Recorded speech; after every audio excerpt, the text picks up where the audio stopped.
नमस्कार साथियों, Naira education institute में आपका हार्दिक स्वागत है।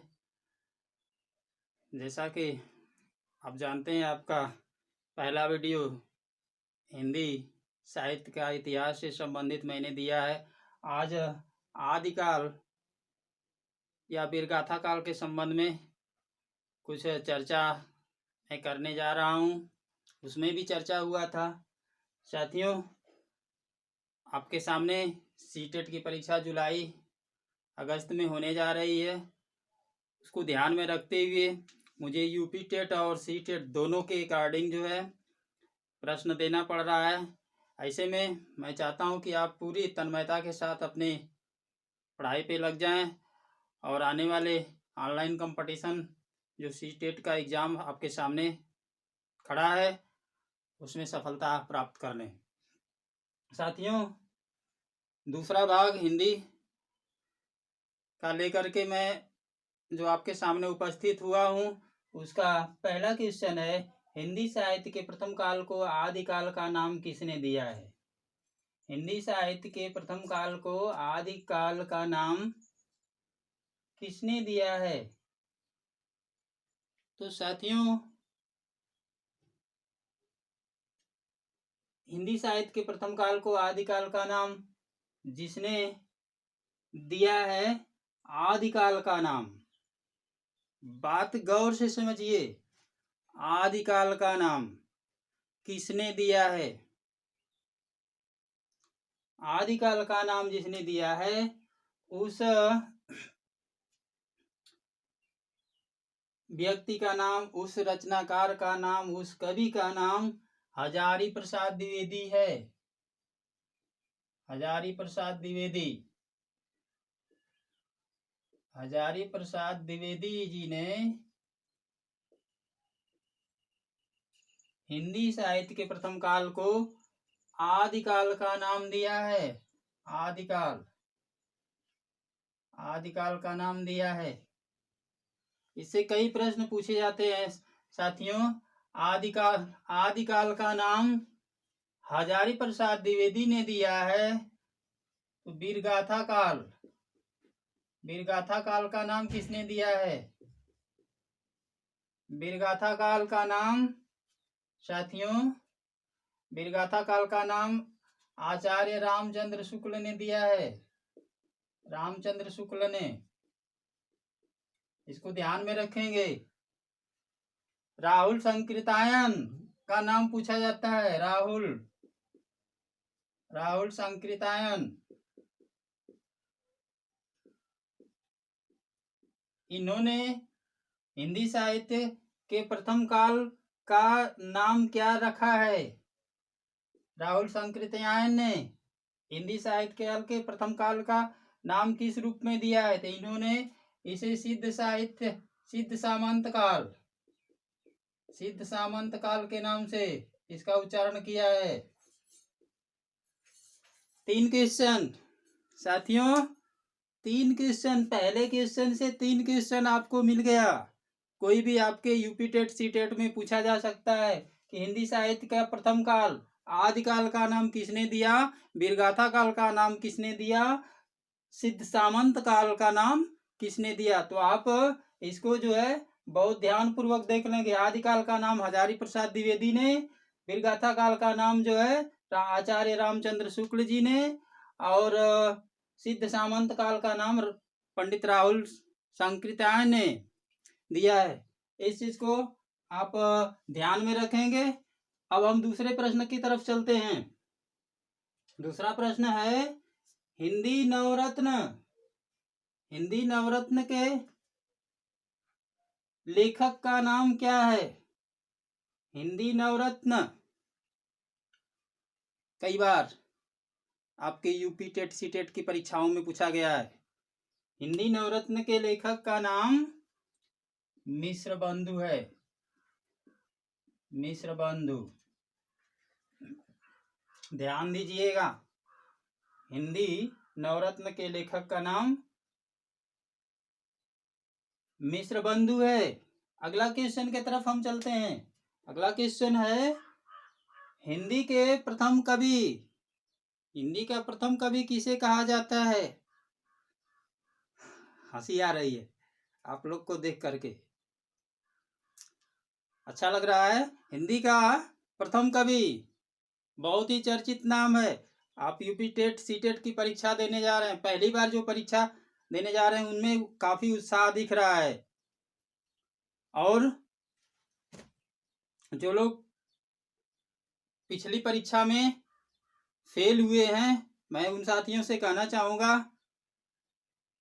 कि आप घबराइए नहीं, आप धैर्यपूर्वक आप काम करने की जरूरत है। आप अपने हौसला को बना करके रखिए, क्योंकि किसी ने कहा है कि मंजिलें उन्हीं को मिलती है, मंजिलें उन्हीं को मिलती है जिनके सपनों में जान होती है।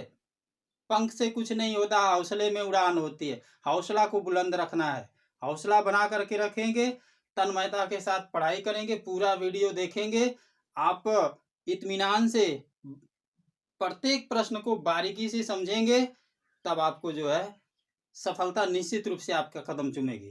तो हम अगले प्रश्न की तरफ चलते हैं। हिंदी के प्रथम कवि कौन है? हिंदी के प्रथम कवि सरहपा को माना जाता है। सरहपा हिंदी के प्रथम कवि। और अगला क्वेश्चन, आलाखंड के रचनाकार।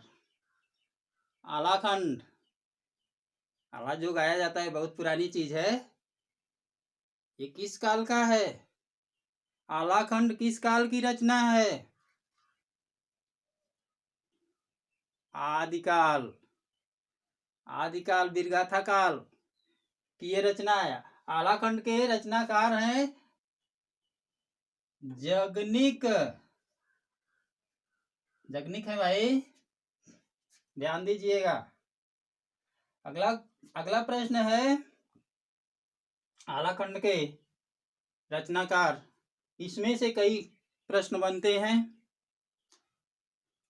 आलाखंड की जब बात आ गई, आलाखंड के रचनाकार जगनिक, पृथ्वीराज रासो, चंद्रवरदाई, ये सब नाम जो है बहुत चर्चित हैं। ये सब अधिकतर प्रश्न में परीक्षाओं में पूछे जाते हैं, तो साथियों ये सब ध्यान में रखिएगा। अगला प्रश्न है, श्रृंगार काल किस काल को कहा जाता है? श्रृंगार काल, श्रृंगार काल किस काल को कहा जाता है? इसका उत्तर होगा, ऑप्शन दे दें क्या आपको? इसका ऑप्शन मैं दे दे रहा हूं, श्रृंगार काल, इसका ऑप्शन मैं दे दे रहा हूं आप लोगों को, आदिकाल, दूसरा भक्ति काल, तीसरा रीतिकाल, चौथा इनमें से कोई नहीं। बताइए कौन सा उत्तर होगा? श्रृंगार काल को, श्रृंगार काल किस काल को कहा जाता है? आपके उत्तर में 4 उत्तर हैं, ये आदिकाल, भक्तिकाल, रीतिकाल और इनमें से कोई नहीं। 4 में से एक उत्तर सही है। विकल्प का चुनाव कीजिए, कौन सा विकल्प सही होगा साथियों? आदिकाल होगा। आदिकाल नहीं है। आदिकाल में वीर पुरुषों की कहानियां लिखी गई, वीर पुरुषों की रचनाएं की गई। भक्तिकाल भक्ति भाव से संबंधित है। ये रीतिकाल है, आपका ऑप्शन सही होगा। रीतिकाल में नई नई रीतियां देखने को मिली, उसी में श्रृंगार काल का उद्भव हुआ है। तो रीतिकाल को हम श्रृंगार काल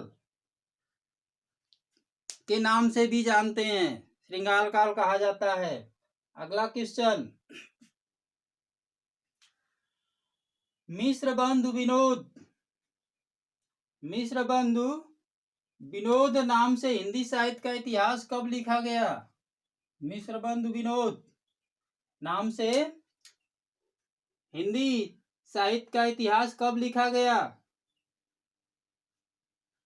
ऐसे भी प्रश्न आपके टेट की परीक्षा, सी टेट, सुपर टेट आदि अन्य प्रतियोगी परीक्षाओं में पूछे जा सकते हैं। इसका सही उत्तर होगा 1913 ईस्वी में।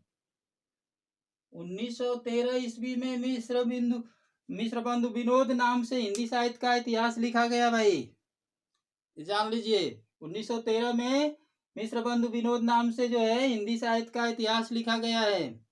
अगला क्वेश्चन, वर्णों के उस समूह को, वर्णों के उस समूह को जिससे कोई निश्चित अर्थ निकल जाता है उसे क्या कहते हैं?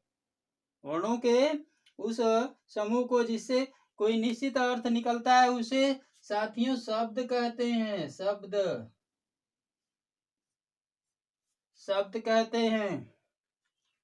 अगला क्वेश्चन, पराधीन सुख सपने उनाही, पराधीन सुख सपने उनाही, दूसरे के ऊपर आश्रित रहने से कभी सुख मिलने वाला नहीं है, इसलिए कर बहिया बल अपनु छाण पराई आस। अपने सदैव कर्मों पर विश्वास करना चाहिए, हिम्मत रखना चाहिए और कर्म करते रहना चाहिए। नहीं समझ में आता है अपने शिक्षकों से पूछताछ करनी चाहिए। आपको शिक्षक आपका सही मार्गदर्शन करेंगे और आपके डेवलप के विषय में हमेशा सोच रखेंगे और आपको डेवलप की बात बताएंगे। तो साथियों, पराधीन सुख सपने उनाई, ये किस रचनाकार की पंक्ति है? ये पंक्ति जो है तुलसीदास की है, तुलसीदास। अगला क्वेश्चन, अस्मरणीय, स्मरणीय में कौन सा प्रत्यय है? स्मरणीय में कई बार यूपी टेट की परीक्षा में पूछा गया है। स्मरणीय में कौन सा प्रत्यय है? इसमें साथियों अनीय प्रत्यय है, अनीय, ध्यान दीजिएगा। स्मरणीय में अनीय प्रत्यय है। और आज के हिंदी टॉप 10 क्वेश्चन का अंतिम 10वां क्वेश्चन आपके सामने है। माता पिता में कौन सा समास है? माता पिता में कौन सा समास है? अच्छा लग रहा है। मैं परिभाषा बता दे रहा हूं, समास का नाम आप लोग जान जाएंगे। मैं परिभाषा बता दे रहा हूं, जो समास माता पिता में है उसकी मैं परिभाषा बतला दे रहा हूं, आप जान जाएंगे कि कौन सा समास है। मैं जानना चाहता हूं कि आप जान पाते हैं कि नहीं जान पाते हैं। साथियों,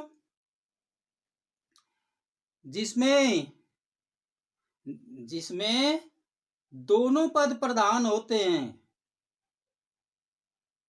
जिसमें दोनों पद प्रधान होते हैं, वर्णों का ऐसा समूह जिसमें दोनों पद प्रधान होते हैं और उसमें च शब्द छिपा हुआ होता है, वह कौन सा समास होता है? ठीक है, ठीक है। जहां पर दोनों पद प्रधान होते हैं वहां पर साथियों मैं बतला रहा हूं कि किसी साथी में जो है, भाई में जो है कि हिचकिचाहट दिख रही है, आधा अधूरा जो है कि संकेत आ रहा है, द्वंद्व समास होता है, द्वंद्व समास। इसका उत्तर होगा द्वंद्व समास।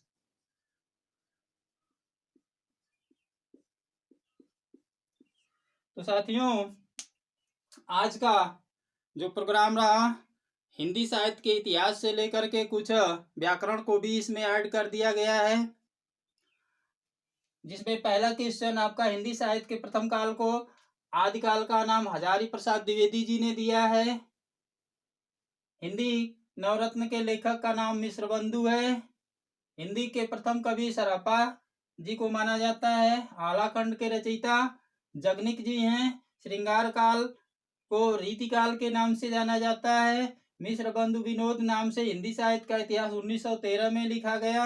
वर्णों के उस समूह को जिससे कोई निश्चित अर्थ निकलता है उसे शब्द कहते हैं। पराधीन सुख सपने उनाए, ये जो है तुलसीदास की रचना है। स्मरणीय में अनीय प्रत्यय है और माता पिता में द्वंद्व समास दिख रहा है। तो साथियों, आज का मेरा वीडियो कैसा लगा? आप पहली बार जो देख रहे हैं, मैं चाहूँगा कि आप लाइक करें, सब्सक्राइब करें, बेल आइकन दबाना ना भूलें, क्योंकि बेल आइकन दबाने से आपके यहाँ मेरा जितना भी वीडियो बनता जाएगा आपके यहाँ जो है कि स्वतः पहुँचता जाएगा। आपको किसी प्रकार की कठिनाई नहीं होगी और आप आसानी से मेरा वीडियो देख सकेंगे। और इसके साथ ही साथ जो साथी आपके छूटे हुए हैं, मेरा वीडियो किसी कारणवश नहीं देख पा रहे हैं, आप वहाँ तक शेयर करिए। खुशहाल रहिए। अगले वीडियो के साथ हम जल्द ही उपस्थित होंगे। तब तक के लिए साथियों, नमस्कार, जय हिंद।